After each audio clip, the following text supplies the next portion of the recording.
Hey, good morning. Jogging tayo. Dagat. Ganda dito, jogging. Dito dagat nila ang haba. Lagi pa ng mga alon. Tignan natin kung hanggang saan tayo.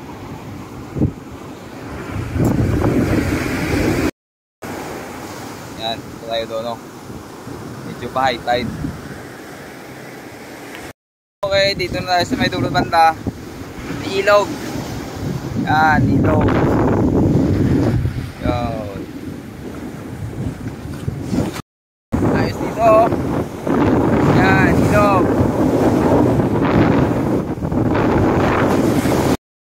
Okay, dito tayo sa dulo ng resort.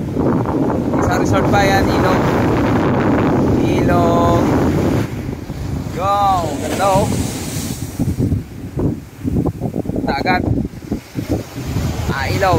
Yan. Ayos. Nalo. Yan, tuloy sa dulo. May bubong banda. Yung resort. Dito tayo sa ilog daan pabalik. Yan. May pine tree dito sa dagat banda. Pine tree. Ayos dito ah. Yan sa kabila may ano yan dyan, oh, breakwater. Sarap tumakbo dyan hanggang dun sa dulo. Dito rin may breakwater rin dyan banda sa kabila. Yan. Hanggang sa tulay. Ganda dito oh. May bakawan. Yan. Ilog. Ayos. Yan. Ito, ganda. Sarap magbangka. Oh. Yan yung resort ng tabi ng Villa Elisa. Ganda din. Kami check-in pero doon tayo sa kabilang daan. Mas maganda doon sa kaharap. Sa gilid to eh. Sa harap. Yan. Siya gustig yung pattern nila mga bato-bato. Yung ano, reception area. Mga building, hotel. Yan, 1, 2, 3, 4, 5, 6, 7, 8, 9, 10, 10. Function hall. Yan kami sa gitna. Dito parehas lahat ng design.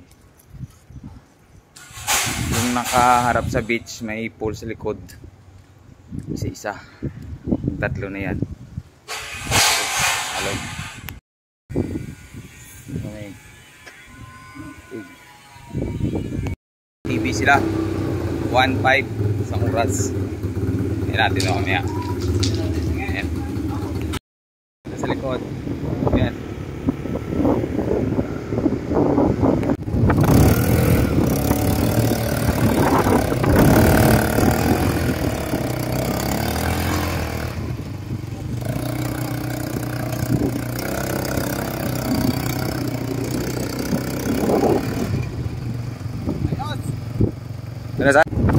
Okay.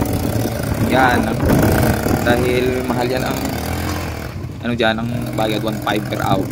Isaw-saw tayo sa ibang isali lang. Yan, isa naman ulit.